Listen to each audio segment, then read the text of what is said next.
Hello everybody and welcome back to another UFC best bets video. Today I'll be giving out some of my best bets for UFC 290. Alexander Volkanovski taking on Yair Rodriguez in the main event of the evening. But before we do that though, you know what I'm going to say, please like, subscribe, comment some of your best bets down in the comments below, as it helps the channel out massively. It lets me know that I'm doing a decent job with these breakdown videos. You know, the tape study for these cards are about 30 plus hours a week, so you know, I hope I'm doing a decent job with these breakdown videos and I'm giving out my best bets. I give out my breakdown videos around Monday or Sunday and my best bets midweek for the whole card. So if you can please hit the like button, hit the subscribe button, and maybe hit that notification bell if you want to stay updated with the newest videos on this channel. Without further ado, let's make some cash this weekend, boys.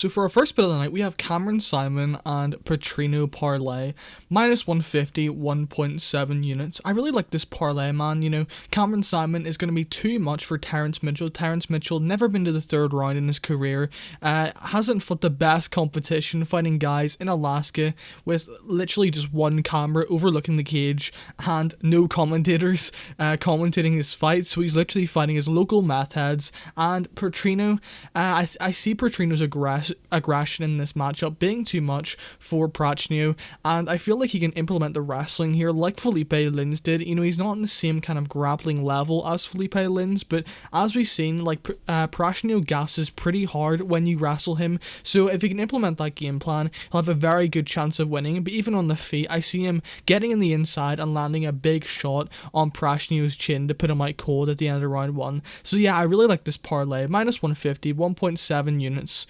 And for our next bet, we have Taira inside the distance, Jack Della Maddalena inside the distance, and under 2.5 in the Saaiman versus Terrence Mitchell fight. I don't really like doing 3-leg parlays, but this card you kind of have to because the odds are kind of like really wide in some of these matchups. I've put 1.6 units on plus 115. I think it's a pretty safe parlay. Taira is going to be too much for Chairez, especially out of round 1. Chairez does not have the best grappling. He's decent on the feet, got some good knees, he's dangerous, but I just see Taira being too much. If Jesus Aguilar can do well in the grappling exchanges versus Edgar Chairez, I think that Taira can as well. Jack Della Maddalena taking on Josiah Harrell. I see Jack Della Maddalena being way too much for this guy in the feet. Josiah Harrell's not very good anywhere, not really the best fighter I've ever seen. Okay on the feet, not really. He's got some decent wrestling, but guys on the regional scene are stuffing his takedowns, and he does not check leg kicks, and Jack Della Maddalena has some nasty leg kicks, so I do see him finishing him in the first or second round pretty easily. And then for the under 2.5, Saaiman versus Terrence Mitchell.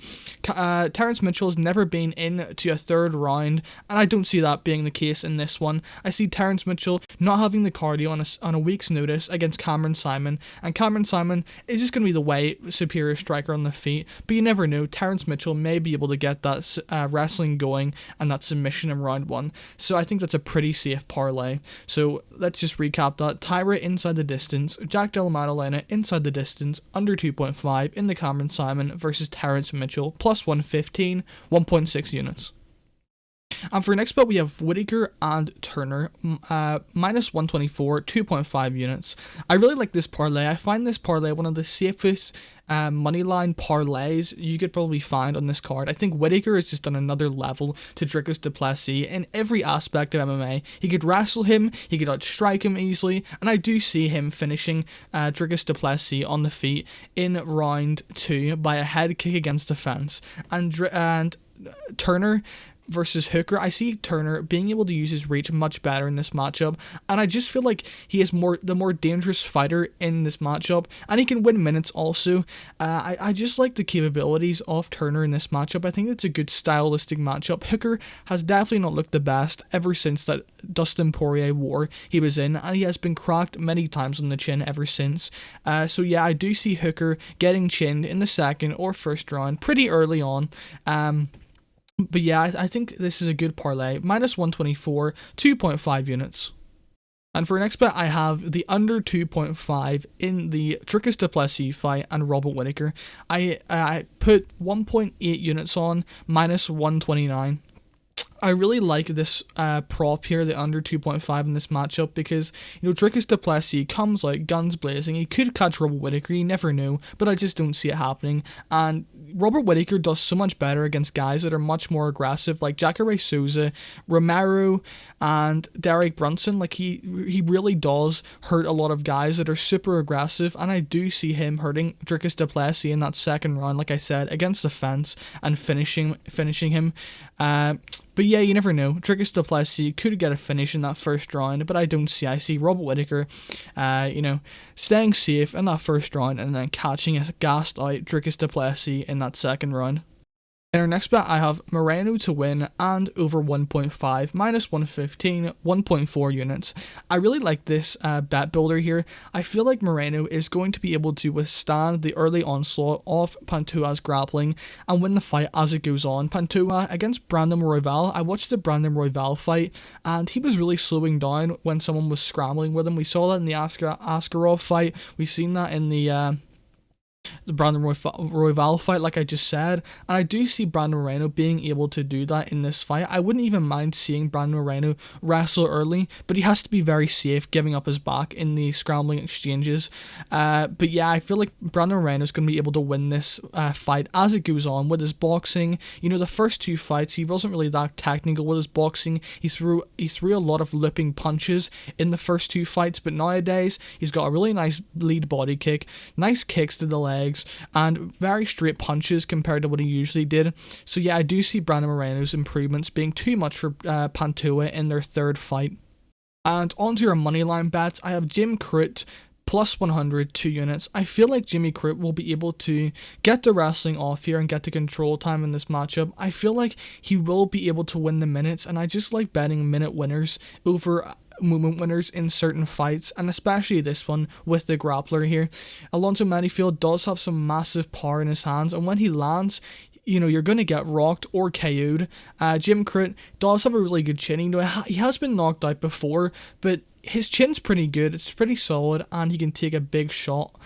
Like we seen in the first fight, when he got his grappling off, he was able to control Alonzo Manifield, and his wrestling is pretty good. However, after that mistake in round 1, Alonzo Manifield was able to crack him on the chin, and I don't see Jim Crute making that same mistake twice, going for that guillotine and going to his back, letting Alonzo Manifield up from a dominant position. So I do see Jim Crute being able to win this over the 15 minutes, maybe get a submission in that first or second round here. On our next moneyline bet, I have Shannon Ross plus 162, 1 unit.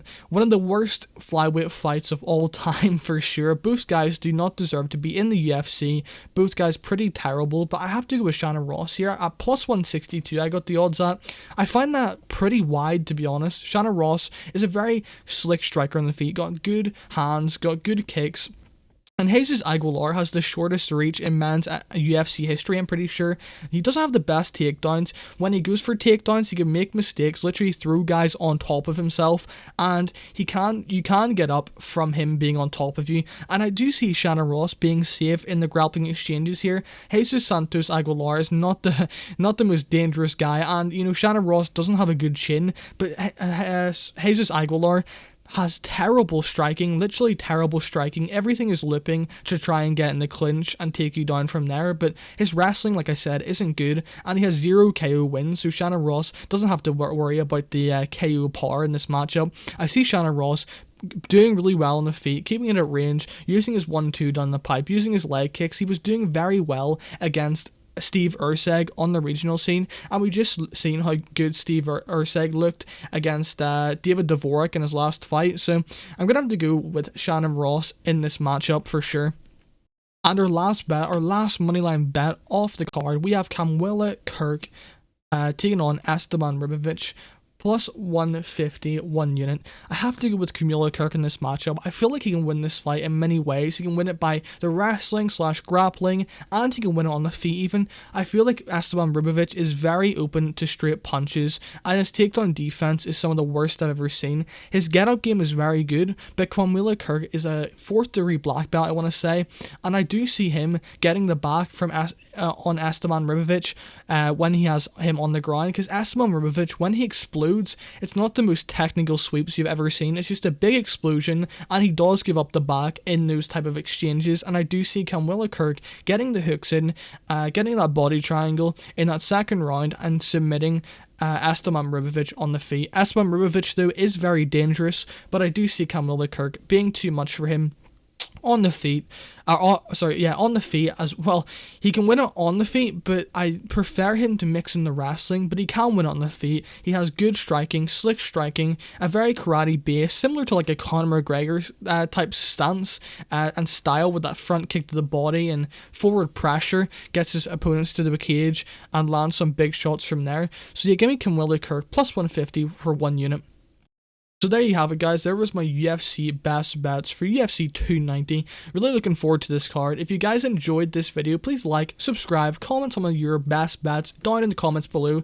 And I will see you guys next week for a Sunday or Monday UFC breakdown video. Holly Holm taking on Bueno Silva in the main event. Really not looking forward to that one. Gonna have to put tape in for that card, one of the worst cards I've ever seen in UFC history. But without further ado, let's just get into the tape study for next week. I will see you guys there. Have a good day. Peace.